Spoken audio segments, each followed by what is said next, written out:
नमस्कार मित्रों, मैं करता हूँ स्वागत आपका अपने चैनल जीवन संदन के इस वीडियो में। इस वीडियो में हम बात करने जा रहे हैं भगवान राम और रावण के युद्ध की। हम बात करने जा रहे हैं रावण के उत्थान और पतन की। हम बात करने जा रहे हैं शक्ति के संतुलन की। हम बात करने जा रहे हैं शक्ति के सदुपयोग और दुरुपयोग की। आप मेरे साथ इस वीडियो में बने रहिए क्योंकि ये बड़ा ही रोचक विषय होने वाला है और इसमें अनेक प्रकार की शंकाओं का समाधान भी होगा। राम और रावण से संबंधित शंकाओं का। तो हम शुरू करते हैं। भगवान राम ने जब रावण के साथ युद्ध किया था तो उन्होंने शक्ति की उपासना की थी। शक्ति ने उन्हें फिर आशीर्वाद दिया और उसके बाद वो भगवान राम युद्ध में विजयी हुए। शाक्त मत के अनुसार, शाक्त ग्रंथों के अनुसार, देवी पुराण के अनुसार, रावण ने शक्ति प्राप्त की तो किस प्रकार से की? उन्होंने भगवान शंकर और भगवती की उपासना की और उन्हें प्रसन्न कर लिया और भगवती उनसे उतना फिर प्रसन्न हो गई रावण से। वहां पर एक शब्द भी आया है रावण के लिए, महात्मा। ग्रंथ में स्पष्ट शब्द दिया हुआ है, महात्मा रावण। तो रावण ने तप किया और भगवती को प्रसन्न कर लिया। भगवती उससे इतना प्रसन्न हो गई कि लंका में ही रहने लगी। लंका में भगवती के रहने के कारण रावण युद्ध में अजेय हो गया। कोई उसे जीत नहीं पाता था। जैसा कि आप सब लोगों ने रामायण पढ़ी या सुनी ही है। तो रावण ने सभी देवताओं को, गंधर्वों को, यक्षों को, सबको जीत लिया, मनुष्यों को जीत लिया और कोई भी उसे युद्ध में परास्त नहीं कर पाता था। क्यों? क्योंकि शक्तिमान निवास कर रही है। इसको हम इस संदर्भ में देखें कि रावण बहुत शक्तिशाली हो गया है। किससे? तपस्या के बल पर। उसने तप किया है। तप बिन तेज की कर विस्तारा, यानी तपस्या ही से ही तेज की वृद्धि होती है। तो भगवती उसकी भक्ति और तेज से, शक्ति से, तप से इतना प्रसन्न है कि वो वहीं रहने लगी। शक्ति, इसका अर्थ है कि शक्ति का संतुलन अब लंका की तरफ है। रावण शक्तिशाली हो गया है और अपने उत्थान से गर्वित होकर वो सृष्टि को परेशान करने लगा है। तो देवता, जैसा कि रामायण का जो एक सामान्य क्रम सभी जानते हैं कि देवता परेशान होकर फिर ब्रह्मा जी के पास गए और ब्रह्मा जी फिर विष्णु जी के पास गए और उन्होंने प्रार्थना की विष्णु जी से कि आप कुछ कीजिए, आप पालन करता है, आप अवतार लीजिए। भगवान विष्णु ने कहा, ये सब बातें मैं आपको बता रहा हूँ देवी पुराण के अनुसार। तो भगवान विष्णु ने देवताओं से और ब्रह्मा जी से भी कहा कि मैं अवश्य राम के रूप में अवतार लूँगा पृथ्वी पर और मेरी शक्ति जो लक्ष्मी जी हैं वो भी अवतार लेंगी सीता के रूप में।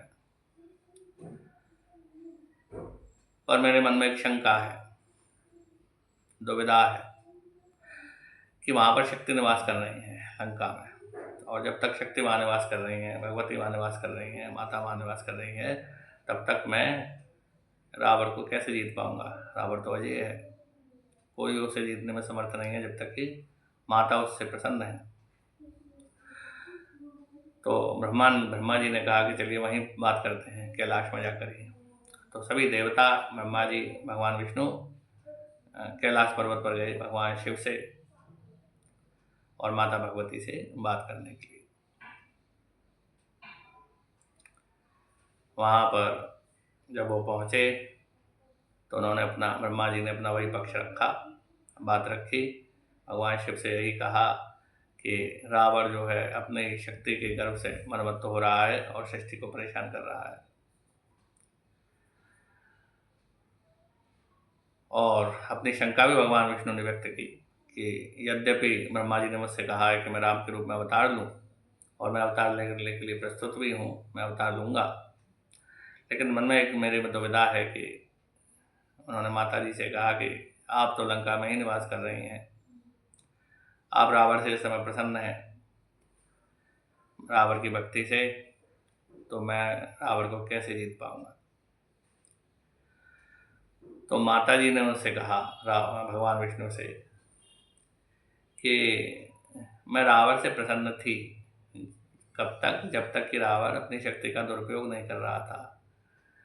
अब तो रावण सृष्टि को परेशान करने लगा है, अपनी शक्ति से मनमत्त हो गया है, इसलिए अब मैं भी उसको वध करने का विचार कर रही हूँ। मैं भी अब उसका त्याग करने का विचार कर रही हूँ। भगवान इसलिए आप भगवान विष्णु से माता जी ने कहा कि इसलिए आप निश्चित रूप से उनसे अवतार लीजिए और युद्ध कीजिए रावण से। मैं आपको आशीर्वाद दूंगी और रावण के मन में आपकी सहायता करूंगी। भगवान विष्णु ने उनसे फिर कहा एक बड़ी महत्वपूर्ण बात कर पूछी कि जब रावण मुझसे युद्ध करेगा और मेरे पराक्रम को देखेगा, ये तो यदि वो हारने लगेगा तो निश्चित रूप से वो आपका स्मरण करेगा, आपको पुकारेगा।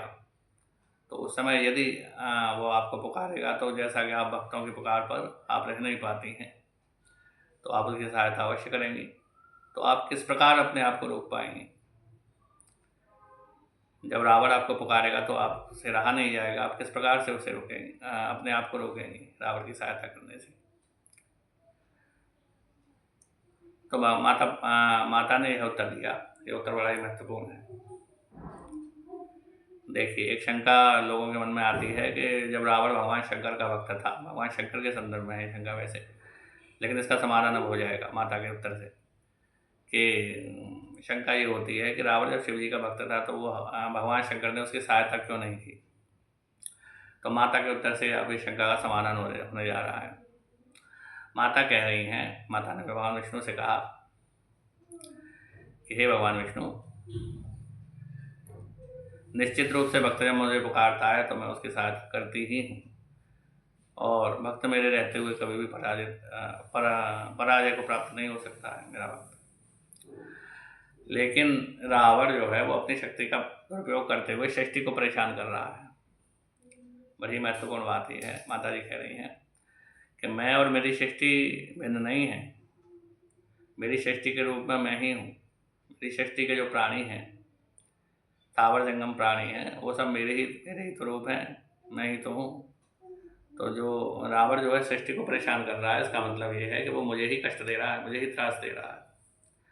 तो जब रावण मुझे ही त्रास दे रहा है तो मैं उसके साथ क्यों करूँगी? मैं तो उसे त्यागने का ही विचार कर रही हूँ। तो आप निश्चित रूप से राम के रूप में अवतार लीजिए, उद्योग कीजिए, मेरी उपासना कीजिए, और निश्चित रूप से मैं रावण का त्याग कर दूंगी। भगवान विष्णु ने ऐसा ही किया। उन्होंने राम के रूप में अवतार लिया। फिर बात का क्रम आप जानते ही हैं, जैसा है रामायण का वही सामान्य क्रम। दशरथ के पुत्र के रूप में उन्होंने अवतार लिया, उनका वनवास हुआ, सीता जी का हरण हुआ। यहाँ पर यह भी एक कथा का एंगल है, कौन है कि सीता जी का जो हरण हुआ, सीता जी भी भगवती की अंश स्वरूपा लक्ष्मी जी तो है। तो लक्ष्मी जी का हरण उन्होंने, रावण ने पहला जो काम किया वो लक्ष्मी जी का हरण किया, जो भगवती के विरुद्ध किया। पहली बात तो सृष्टि को त्रास दिया, अपनी शक्ति का दुरुपयोग किया। उसके बाद लक्ष्मी स्वरूपा जो माता जी हैं, जानकी जी हैं, उनका हरण किया। तो रावण ने यह अपराध किए, इसलिए उसकी शक्ति का धीरे धीरे क्षय होता जा रहा है, वो पतन की ओर जा रहा है। रावण का उत्थान नहीं हो रहा है। एक बात यहाँ पर ध्यान देने योग्य है कि आप यदि रामायण पढ़ते होंगे कि रावण को जब वरदान प्राप्त हुआ था ब्रह्मा जी से, तो उसके बाद उसने बहुत उद्योग किया। उसके बाद वो जगह जगह घूमा, सब जगह गया, सब जगह उसने युद्ध के लिए ललकारा, युद्ध में सबको जीत लिया। उसके बाद वो लंका में बैठ गया, बस उसने परिश्रम करना छोड़ दिया। अब वो बस डीएक्टिव है, एक्टिव नहीं। उसने श्रम करना छोड़ दिया, तो धीरे धीरे उसकी शक्ति जो है, तप की शक्ति, तप करना उसने छोड़ दिया। अब वो भोग रहा है, शक्ति के मन में मत है, मात्र भोग रहा है। तो भोगने से शक्ति नष्ट होती है, ये बात निश्चित है। तो रामायण का आध्यात्मिक सार यही है कि जब आप शक्ति एकत्रित करते हैं तो तब से शक्ति एकत्रित होती है, उसके बाद भोग से वो नष्ट हो जाती है। तो रावण का उत्थान हो रहा है जब, तो तब से हो रहा है, रावण तब से उसका उत्थान हो गया। भगवान राम ने उस पर चढ़ाई की, उसके साथ युद्ध किया अवतार लेकर। तो राम जी तपस्वी हैं, अब वो तप कर रहे हैं। अब शक्ति का संतुलन धीरे धीरे राम जी की ओर आ रहा है। रावण सृष्टि को त्रास दे रहा है, और जैसा भगवती ने कहा कि उसके रूप में वो देवी भगवती को ही त्रास दे रहा है, माता जी को ही त्रास दे रहा है। तो इस प्रकार राम जी ने ठीक युद्ध से पहले भगवती की उपासना की विधिपूर्वक। उन्हीं 9 दिनों में जिन दिनों को हम शारदीय नवरात्र के रूप से जानते हैं, भगवान राम ने ही विधिपूर्वक उन्हीं 9 दिनों में देवी की उपासना की।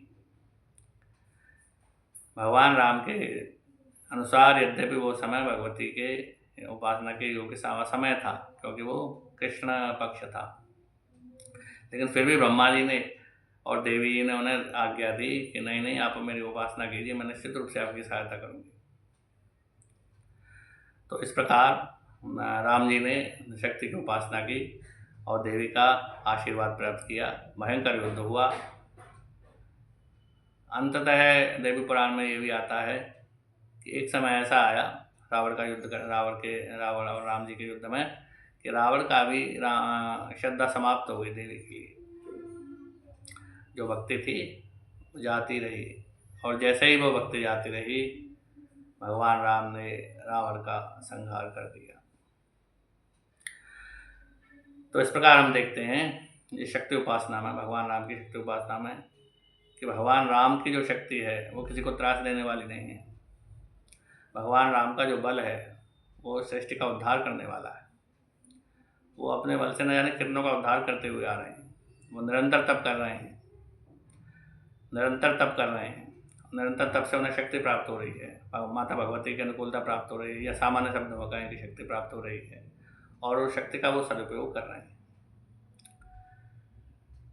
सृष्टि को त्रास नहीं दे रहे हैं, सृष्टि का रक्षण कर रहे हैं। वहीं दूसरी तरफ रावण ने शक्ति प्राप्त की और उसके बाद लगातार उसका दुरुपयोग किया, भोग किया। इसी वजह से, इसी कारण उसका पतन हो गया।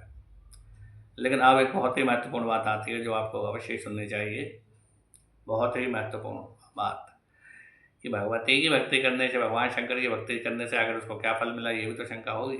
बहुत ही महत्वपूर्ण बात है। भगवती ने भगवान विष्णु से बात करते हुए कहा, जब भगवान विष्णु ने उनसे पूछा कि आप उसकी सहायता नहीं करेंगे जब वो आपको पुकारेगा, तो भगवती ने कहा कि अब उसको लौकिक कोई फल प्राप्त नहीं होगा, क्योंकि वो मेरी सृष्टि को त्रास दे रहा है। बहुत ही महत्वपूर्ण बात है। भगवती ने कहा कि अब वो मोक्ष की ओर प्रस्थान कर रहा है, वो मोक्ष की ओर बढ़ रहा है। एक सामान्य कथा के अनुसार भी हम जानते हैं, सामान्यतः भी, कि रावण जय विजय का ही तो रूप है, शापित रूप है। शाप के संतानकों के शाप की वजह से रावण हो गया है। रावण कौन है? जय और विजय अपने मूल रूप में भगवान विष्णु का पार्षद है, भगवान विष्णु के पार्षदों में से एक है। तो अपने मूल रूप में उसे जाना चाहिए कि नहीं? रामायण की कथा के अनुसार सभी उसे समझा रहे हैं रावण को कि भाई तुम भगवान राम से विरोध करना छोड़ दो। लेकिन वो कैसे छोड़ दे? एक तो उसकी मुक्ति का मार्ग है, वो मोक्ष की ओर जा रहा है, अपने मूल स्वरूप की ओर जा रहा है। रावण का जो सौभाग्य है वो रावणत्व में नहीं है, बल्कि जय और विजय के होने में है। वो अपने मूल स्वरूप में लौटने में, वो निरंतर अपने मूल स्वरूप की ओर जा रहा है। तो जैसा भगवती ने कहा देवी पुराण के अनुसार कि अब उसे मोक्ष प्राप्त होगा, अब उसके सामान्य जो लौकिक फल है उसे प्राप्त हो चुका, वो खूब भोग चुका। अपनी शक्ति से उसने पूरी सृष्टि को आक्रांत कर दिया है। उसने इतना भोगा, इतना तप किया। रावण ही निश्चित रूप से भगवान राम के प्रतिनिधि को रावण ही होना चाहिए। अद्भुत पराक्रम, अद्भुत शक्ति। तो जो राम का शत्रु होगा वो कोई सामान्य तो होगा नहीं। तो वही जय विजय हैं। और भी कई कथाएं हैं इस प्रकार की, लेकिन जो भी कथाएं हैं उनमें यही है कि रावण को अपने मूल स्वरूप में लौटना है। वो शापित है, वो जो भी कार्य कर रहा है, सृष्टि को त्रास दे रहा है, वो शाप की वजह से दे रहा है, के कारण दे रहा है, तो वो शापित है। और यदि आप अध्यात्म रामायण को देखेंगे तो आपको रावण का एक अलग ही स्वरूप प्राप्त होगा। जब हनुमान जी लंका में अशोक वृक्ष पर बैठे हुए हैं और सीता जी को वो डांट रहा है, तब अध्यात्म रामायण का रावण जानता है कि इस समय एक वानर अशोक वृक्ष पर बैठा हुआ है। वो जानता है कि अब भगवान राम में वो प्रतीक्षा करता है भगवान राम की कि वो आज भी नहीं आए, आज भी उन्होंने कोई युद्ध की संभावना नहीं दिखाई। आखिर वो कर क्या रहे हैं? मैं तो उनकी पत्नी को हर भी लाया, जानकी जी को, लेकिन वो इतने शांत क्यों बैठे हुए हैं? वो प्रतीक्षा कर रहा है अपने मोक्ष की। तो वो फिर किसी के समझाने से क्यों समझेगा? लोग उसे समझाने का प्रयास कर रहे हैं कि तुम भोगो। रावण भोगना चाहता ही नहीं है, वो तो मोक्ष चाहता है। उसके मोक्ष का ही सब जो भी कुछ हो रहा है उसके मोक्ष के लिए हो रहा है। भगवती भी ऐसा ही कहती हैं, और सामान्य रूप से जो हम रामायण में पढ़ते हैं उसके अनुसार भी दोनों बातें मिल जाती हैं कि अब उसका मोक्ष होना है, उसको लौकिक फल जो है वो बहुत प्राप्त हो गया, उसका शाप अब समाप्त होगा। तो यही है, कुछ शंकाएँ इस प्रकार की होती हैं कि रावण की सहायता क्यों नहीं की भगवान शंकर रावण की सहायता कर रहे हैं, और देवी भी रावण की सहायता कर रही है, लेकिन किस रूप में कर रही है? अपने मूल स्वरूप में वो उसको प्राप्त होगा। और यदि हम ये देखें कि राम जी के बाण से उसका उद्धार हुआ, तो वो तो होना ही है। भगवान राम ब्रह्म स्वरूप है, साक्षात ब्रह्म ही है भगवान राम, तो उनके बाण से जो मरेगा वो तो मोक्ष को प्राप्त हो ही जाएगा। तो इस प्रकार हम देखते हैं शक्ति का संतुलन, रावण उत्थान और पतन। लेकिन अंततः आज यदि हम देखें तो रावण अपने मूल स्वरूप में ही स्थित है, वो शांत है, उसका मोक्ष हो चुका है। अब आप कुछ भी करते रहें, दहन करते रहें या न करें, अच्छा तो यही है कि हम अपने अंदर झांकें और अपने अंदर स्थित काम, क्रोध, लोभ, मोह आदि दोषों रूप रावण हमारे अंदर बैठा हुआ है, हम अपने अंदर रामत्व की प्रतिष्ठा करें और उस रावण का हम संहार करें। धन्यवाद।